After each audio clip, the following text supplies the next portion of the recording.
Hello, it's me again. Another day, another topic, another different checked shirt, and we are going to look at a chemistry topic called C9, which is all about crude oil and fuels. And the first lesson on this topic is about things called hydrocarbons. Now, crude oil is arguably something that the whole of the world runs on. The whole of the world economy is geared around crude oil. There's countries that were historically not terribly wealthy countries have become extraordinarily wealthy just because they happen to find oil buried underground underneath the land that they just happen to live on. It's very controversial. It fuels our cars and our aeroplanes and our modern lifestyles, and we're trying to move away from a carbon-based economy, which is going to prove very difficult as time goes on. But for now, crude oil and the things that we make from crude oil are very, very important to our daily lives, and we're looking at ways of living without it. But for now, we're going to work out how it actually works and why it's so useful for us. So, crude oil is non-renewable. It's old carbon that was taken out of the atmosphere millions and millions of years ago. It's basically the remains of sea creatures that have died and fallen to the bottom of the ocean, been covered by layers of sediment, and have laid there for millions and millions of years. And as those creatures lived, as you and I live, their whole life is based around carbon. We eat carbohydrates, which is carbon, hydrogen and oxygen in our foods. Everything is based around carbon. And the creatures that died and took their carbon to the bottom of the sea then basically took a lot of carbon out of the atmosphere and out of the world, and so the carbon dioxide in the atmosphere reduced, the earth cooled, and it got to the state we're in now where we can all live here. And the issue with fossil fuels is that they're now being dug up, and that old carbon that was taken out millions of years ago is now being put back up into the atmosphere and causing global warming. So anyway, it's carbon-based fuels, and the fuel that we get from crude oil is called a hydrocarbon. It's made from only two elements, hydrogen and carbon, hence hydrocarbon. Not to be confused with carbohydrate, which sounds quite similar, but carbohydrate is carbon, hydrogen and oxygen. Anything with ate on the end means it's got oxygen in it. So let's start off with a basic bit of chemistry lesson about what carbon is and what hydrogen is and how they join together and how they are so useful. So I don't have a periodic table with me here, so I've drawn a small section of a periodic table, and we have got hydrogen up in the top corner here, and then you count the atoms: 1, 2, 3, 4, 5, and atom number 6 is called carbon. And this is how we count with atoms. This is called the atomic number.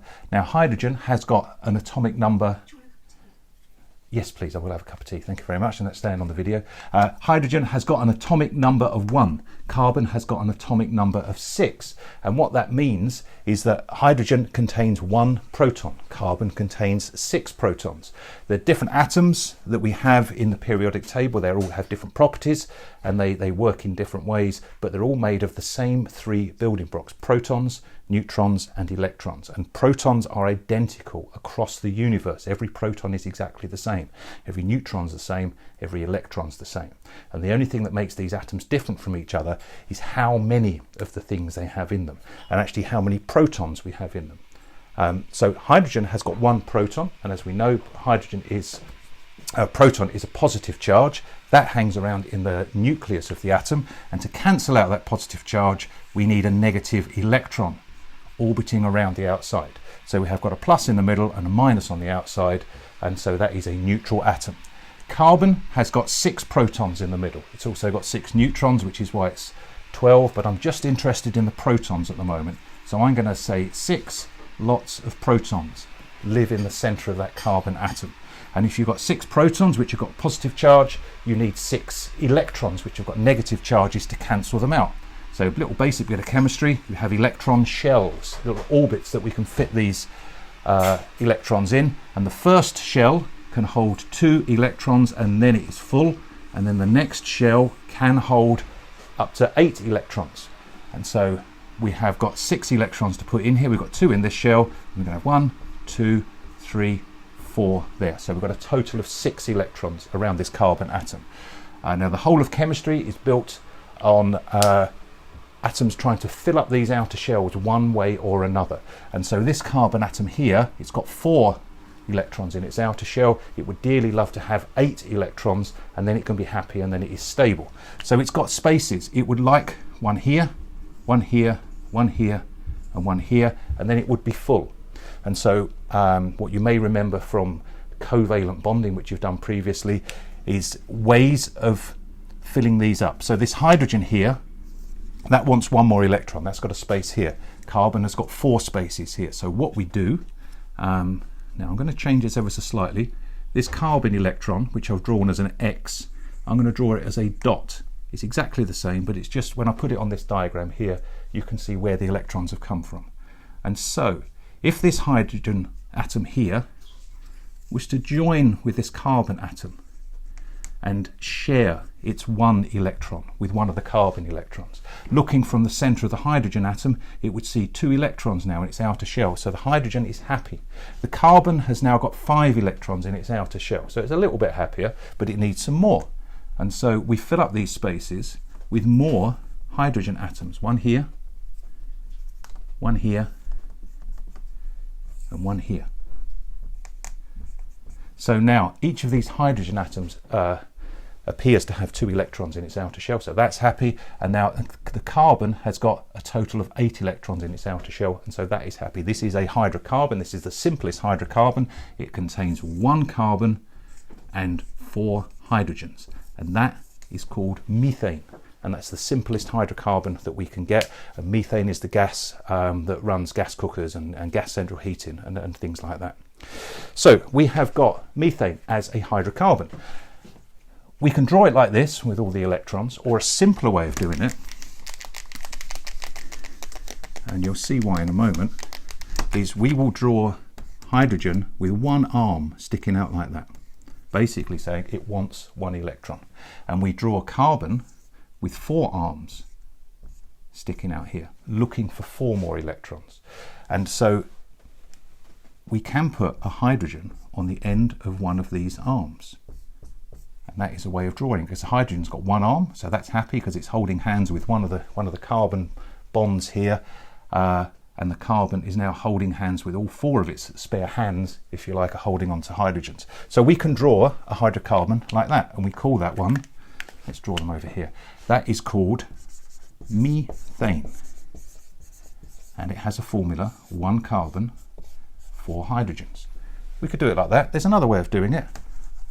We could actually have a carbon who could hold hands with another carbon here, and then that leaves 1, 2, 3, 4, 5, 6 spares hanging around the outside to put the hydrogens on.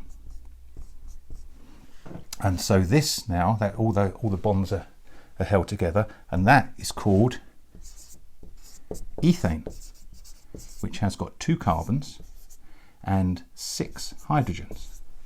So we have got ethane. We could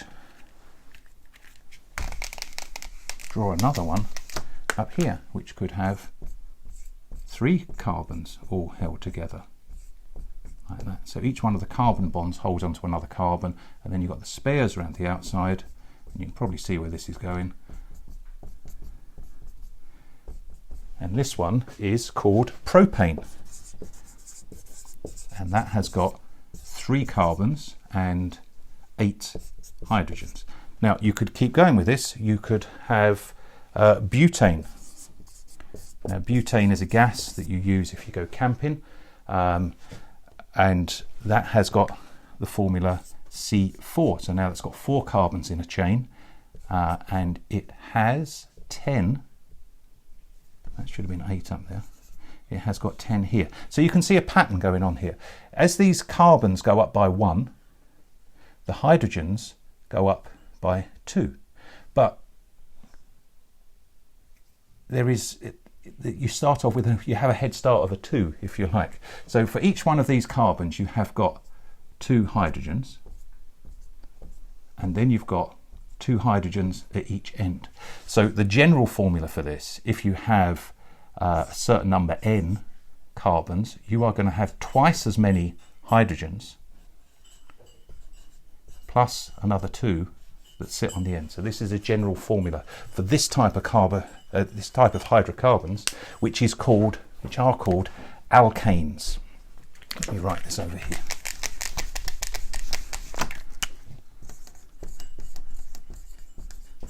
And they're called alkanes because all of these things end in ANE. And you have a prefix on there, methane. So meth means it's got 1 carbon, eth means it's got 2 carbons, prop means it's got 3, bute means it's got 4. And it just keeps going up like this. If we had 5, we have something called pentane. And then if you have 6, that's my cup of tea, thank you very much. If you have 6, we call that hexane. Then you've got 7 is heptane, and then 8 is octane. And you may have heard of octane, excuse me. Because octane is a big part of petrol. So what have we got? We have got methane, ethane, propane and butane, which are all called alkanes. And as they go down here, let me add a few more on here. So I'm going to put pentane, hexane, heptane, which is 7, octane, and then there is nonane, I think, is number 9. So I'm going to call that C9. This is C8. Heptane is C7. Hex is C6. And pent is C5. Let's get rid of that one so we can see what's going on. And as we go down this list here, the chains get longer. There's longer chains of carbons on there. And the longer the chain of carbon, the more it affects what these things are. So these things here, methane, ethane, propane and butane, those are all gases at room temperature, and they're very flammable gases and they light very easily. Pentane is not a gas, that's a liquid, and that it's only just about a liquid. If you get it to 36 degrees centigrade, it will turn into a gas. And then hexane, that turns into a gas at sort of 68 degrees. And so the boiling point, the point at which they turn into gas, goes down as you go down this list here. So let's look at some properties here. So as we go down this list, the boiling point goes up. Looking at the properties here. As we go down the list, actually going up here, the volatility gets less as you go down the list. Now the volatility is how easy it is to turn into a gas, how readily it will turn into a gas. And so nonane won't evaporate and turn into a gas as easily as pentane will. So we've got some words here. We've got boiling point, we've got volatility. We have then got a thing called the viscosity. Now the viscosity increases as you go down here, and the viscosity is the thickness of it, as you like, how hard it is to pour. So something like ketchup has got quite a high viscosity because it's quite gloopy to pour. So the further down here you go, the thicker the stuff gets, the higher the viscosity. Also, as you go up here, it becomes more flammable. Now flammable means how easy it is to set fire to. So methane is very, very easy to set fire to. Octane burns quite well, but it's not quite as easy to set fire to as the gases up here. And the more flammable they are, the more they're usable as fuels, because you can ignite them quickly and get lots of energy out of them. Right. So I think that's about it at the moment. I'm going to do another lesson in a moment about all the different. These are called different fractions that you will get from crude oil and what we can use them for and how we can get them out of crude oil. Because if you see crude oil, you see like films of oil coming out of the ground, it's a thick black gooey liquid that comes out. But that is actually a mixture of all of these things mixed inside. And the thick black gooey stuff is like bitumen that you would use on roads. And so that's actually not terribly useful. But the useful stuff is things like octane and methane, and we want to be able to separate those out from that mixture. And so I'm going to talk about how we're going to do that in the next video, which is coming up shortly. Thank you.